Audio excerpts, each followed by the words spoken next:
Is your life made up of many disjointed, fragmented pieces? Or is there a larger narrative that's unfolding? Sadly, most of us live our lives from moment to moment. Some are ups, some downs, twists and turns. But the truth is, you need to know that your life is a journey. A journey with many legs, but one journey. And furthermore, that journey has meaning. When you can appreciate those two facts, that your life is a journey and all the pieces of it are not separate and fragmented, but all part of this larger journey, and that journey has deeper meaning. It is a narrative that continues to unfold. It can change the way you look at everything that you do, from the smallest detail to the biggest picture. So please join me in this important talk titled, How to Find Meaning in Your Journey.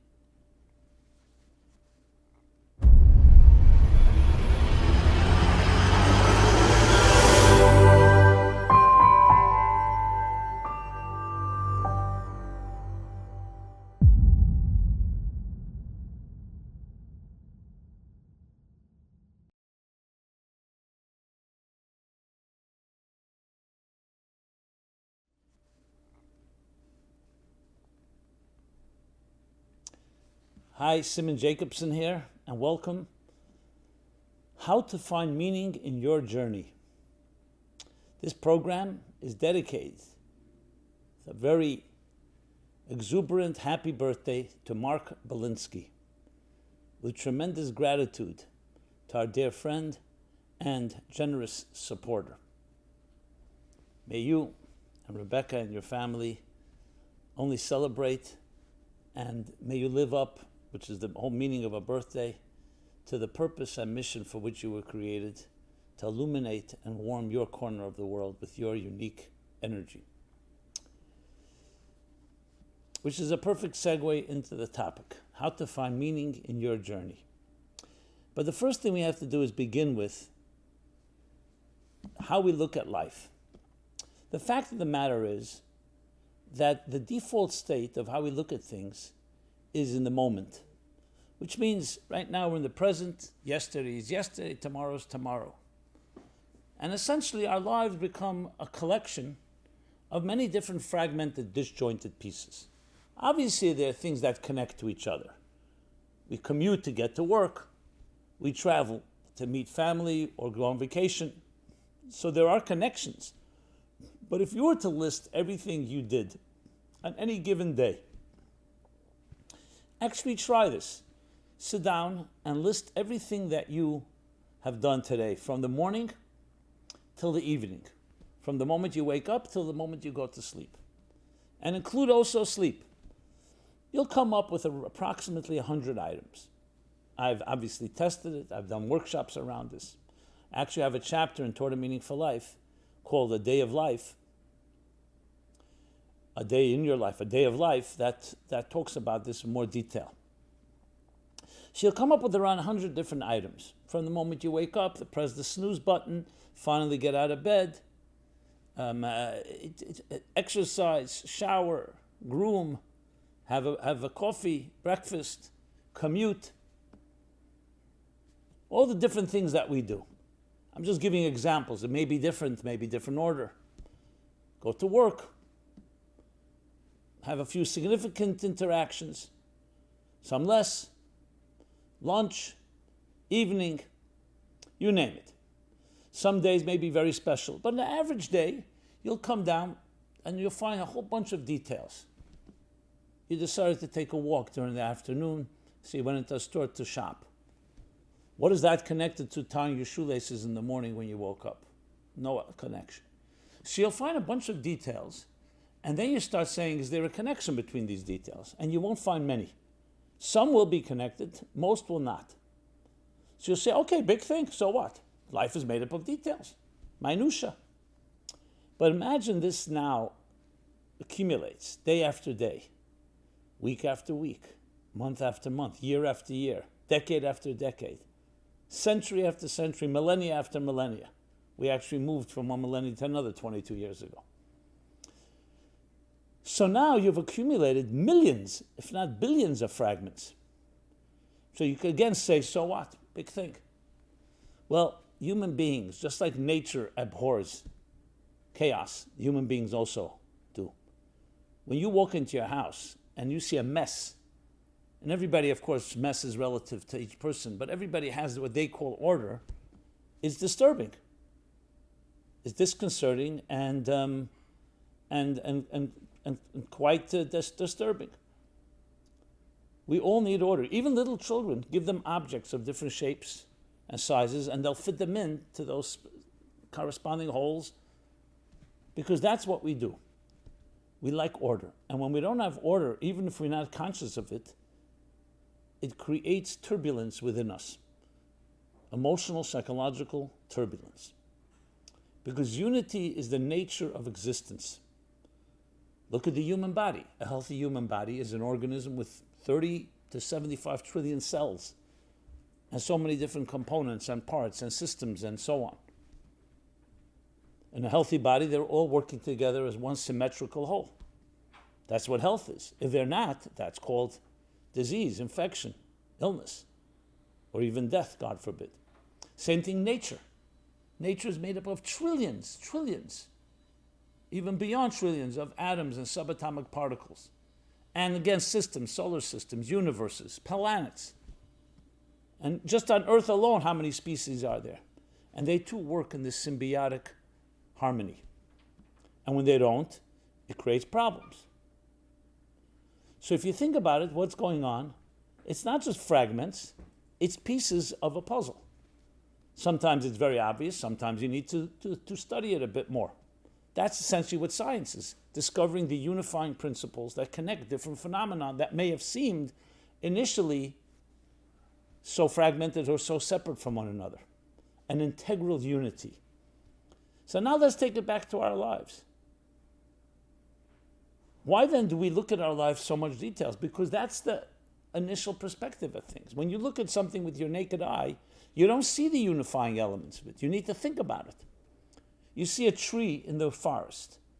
You're walking in that forest. It took something, someone had to come up with the idea that that tree is made of wood and you can take the wood and chop it down, and I'm talking about all for productive purposes, and then shape the wood into a table, into a chair, and then suddenly it's become part of your life. It's a utility. And the same with every technology and with every item in this world. So if you think about it, it's taking fragments and turning them into a unified story. We'll call it a narrative. But in the context of life, let's call it a journey. That life indeed is a journey. When you look in the Bible, you'll see everything is a journey. The journey of the soul coming into this world, the journey of Adam and Eve as they go through the Garden of Eden and even when they're expelled from there, the journey of Noah and the flood and the ark, the journey into the ark, out of the ark, the journey of Abraham. Leave your homeland, leave the place of your birth, leave your country, your land, and go to the place that I will show you. The journey of Isaac, the journey of Jacob, as he leaves his home to go elsewhere to build a family. And of course, the journey of the Jewish people, which is the overall story. First into Egypt, and then the exodus out of Egypt, and then for 40 years journeying in the wilderness. 42 journeys to be exact. But they're 42 journeys of one larger journey to the promised land. Life is a journey. Just that alone can be a tremendous epiphany, because it tells you that it's pieces of one larger journey. Does the journey have twists and turns? Absolutely. Ups and downs, setbacks and progress, assets and liabilities. But they're all still part of that one journey. Just knowing that changes perspective, because instead of looking at things as living in the moment, and I mean that in a negative sense, not the positive sense, meaning each moment just another fragmented piece and trying to manage, that's called reactive living. You're reacting to circumstances. You're reacting to what has happened to you. When you understand the journey, it becomes proactive because the journey continues. That even right now, I may not fully understand what's going on, but I know it's leading me somewhere. Everything is on its way to another place. And when you embrace that, then you learn to navigate. When you don't, then what happens is the circumstances of life control you instead of you controlling them. Now, we can't control circumstances, but we can control how we navigate them. So lesson number one, my friends, is you are on a journey. Your life is a journey. And even when there is indeed even a loss or tragedy or something we would consider to be really negative, it's also part of your journey, your unique journey. So think of it like a musical symphony. It can go on for hours, and there are lulls, and there are highs, ebb and flow, and the entire rhythm that goes into a beautiful piece of music. That's your story. That's your life. But now comes point number two. Finding meaning in your journey. Now, interestingly, just the fair fact that you know it's a journey is already meaningful. Because when you see it again as a bunch of different pieces, okay, some is more meaningful than others. I tied my shoelaces, I mentioned before. I ate breakfast. I went for a walk. At the moment, it was meaningful, but how is it part of the larger narrative? So when you really understand the journey itself tells you that there's a deeper meaning to your journey. And here I must share with you a story that I always inspires me. I've mentioned it many times. But every time, it always gives you this new sense of refreshed renewal. And the story is with the Baal Shem Tov, the great mystic, the 19th century mystic, 18th, 19th century mystic, Baal Shem Tov, the founder of the Hasidic movement, with a student of his, colleague student, whose name was Rab Chaim Rappaport. And he sent Rab Chaim once on a journey, on a mission, to go to a certain city and accomplish something. I don't even know if we know what exactly the mission was, but we do know this part. When he came back, he returned, mission accomplished. The Baal Shem Tov, Rabbi Yisrael Baal Shem Tov, turned to him and said, so tell me, how did you get there? How did you travel? What path did you take? Which seemed like, job done. Why is it relevant anymore? But Baal Shem Tov insisted, so Reb Chaim started to share. That one night I stayed overnight in an inn. The next night, there was no inn, so I camped out at the side of a road. I woke up in the morning, and he wanted all the details. So he said, I woke up in the morning, I washed my hands, I said my prayers. Then I sat down to have something to eat. There was a little brook or spring of water at the side of the road. I went over, filled up a cup, and made a blessing. A blessing on the water. So Baal Shem Tov jumped up with excitement and said, that brook of water, that spring of water was waiting from the beginning of time for you to come and make a blessing on it. Think about that. So besides the purpose of the journey to fulfill the mission, every leg of the journey, even something which seems like trivial and only a means to an end, which is that he stayed over, camped out, had a drink of water, something we do all the time. No, all of existence was waiting for you to come to make a blessing and elevate, refine, in the words of the Kabbalists, refine the sparks, the divine spiritual opportunities in that water.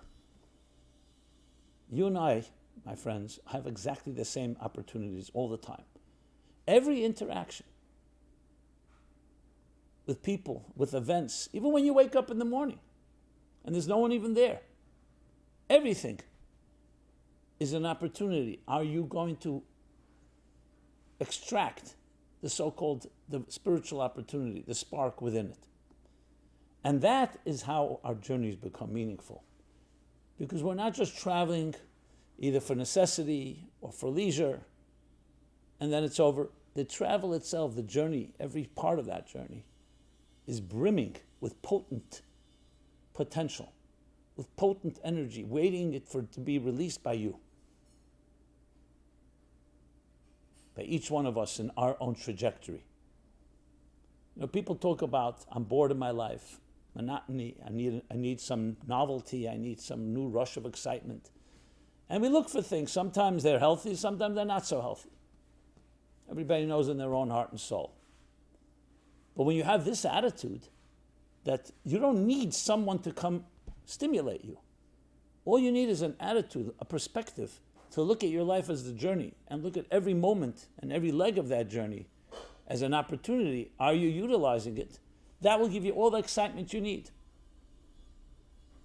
Because every detail of life, whether you're looking at a flower, or you're looking at the sky, or you're just daydreaming, or you're doing something else, even trivial things, meaningful things are obviously meaningful, is all filled with deeper meaning. But we have to activate it. We have to release that meaningful energy. And that's through our attitude. This story has informed me in so many ways. I've traveled to many places in the world. And often I take a walk. Let's say I have a talk in the evening. So I may take a walk outside. Sometimes beautiful sights. Sometimes it's more of a regular place, but nothing is regular. You walk and I see the leaves, I see the trees. I remember the first time I went to Toronto, I saw black squirrels. In New York, they're gray. There's the black squirrels. And I was thinking about gray, black.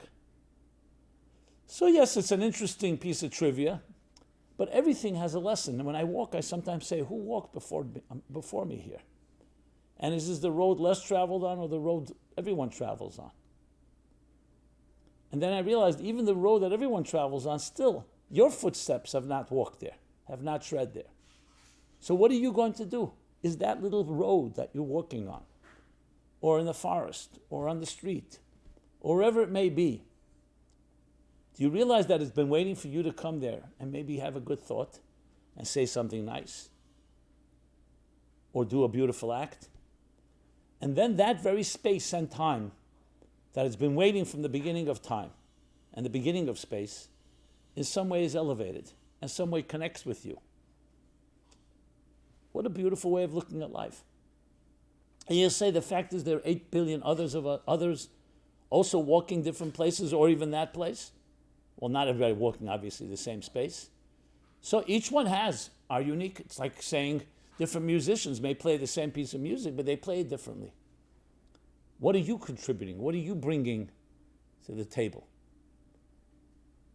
And when you think of it that way, it's like a partnership and a dance. There's a dance going on. Just as we talk about the dance of the subatomic particles, of their pulsating energy, we are also part of that dance. And how do we become part of it? By looking at that situation, by that encounter. You meet someone for business. Okay, nice, interesting. You negotiate, you talk, you make a deal, or you don't make a deal. Don't let it end there. There's always more potential, more opportunity. Talk something personal. How's your family? Let it be personal. You'll say, one second, why am I mixing business and pleasure? Or business and personal? It will only enhance the relationship. And it could very well be the only reason you're doing business with this person is, again, from the beginning of time, was to meet, for you to say something that will give that person inspiration, strength. Who knows? Everybody's going through their own things. I'm not saying people are always suffering, but they could be. Or even if they're not, there's something that you can add to that person's life and they can add to your life. A beautiful statement in the ethics of the fathers. Who is the wise one? The one that learns from everyone. Which teaches us two things. Everyone has something to teach and everyone has something to learn. There's no such a thing as a person that can't teach you something. And there's no such thing as you not teaching another person something. And this is all in humility, not because you're here, I'm bestowing my gift on you because I have something to teach you, but it's just the nature of things, because the musical notes all teach each other something. And we complement each other, and we become greater in our synergy, more than the sum of the parts. The Kabbalists have an expression that is the energy that hovers above. That's more than the sum of the parts. You take a few letters, put them together. Let's say the word, we're talking about the word meaning. It's M-E-A-N-I-N-G. So separately, it's different letters that can be combined with other letters to make other words. But when you get together those letters, what do you have? It's much more than just an M and an E and an A and an N and an I-N-G. it now adds a synergetic element to it. That's what happens is when we allow that potential to be actualized within each of us and as we complement each other. And it's just a beautiful way of looking at life.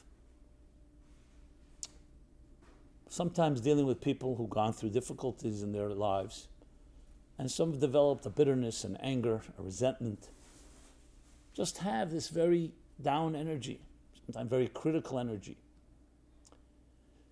And when I speak to a person like that, and I remember something vividly just happened a few days ago, I always say to myself, how can I bring out the beauty of that human being? That to me is always the objective. That doesn't mean ignoring or pushing aside the challenges, but it's let's bring the deeper beauty outward, meaning expressing it, and automatically that may somewhat weaken and tame some of the critique, some of the anger, some of the negative energy. And how do you do that? By talking to the person, finding the beautiful aspects of them, and then saying, how are you expressing that beauty? How is you contributing? How is that part of your narrative affecting you and others? So you can go through a day and have all these negative thoughts and critical thoughts and be judgmental and all the other stuff that comes with that. But there's another approach. Maybe you're meeting that person not just to be critical, or not at all to be critical, I should say, but in order to bring beauty out of that person through your beauty. Because you do have a beautiful narrative, a beautiful song to sing, many songs to sing. When you can touch that chord within a person, it will change a life. Not always easy to do because there's resistance, there are walls up, armor, sometimes many layers of armor. But that is the goal. In the words of Michelangelo when he was asked, how do you sculpt those beautiful angels in the marble? In his response, I see the angels trapped in the marble before I sculpted. And I carved and set them free. Think of it. We don't have to create it, it's there. But it gets trapped. It could be trapped in marble, in concrete, in other substances, in life's traumas, in life's difficulties, in life's challenges that create impediments. They create partitions, sheaths that block your inner beautiful energy.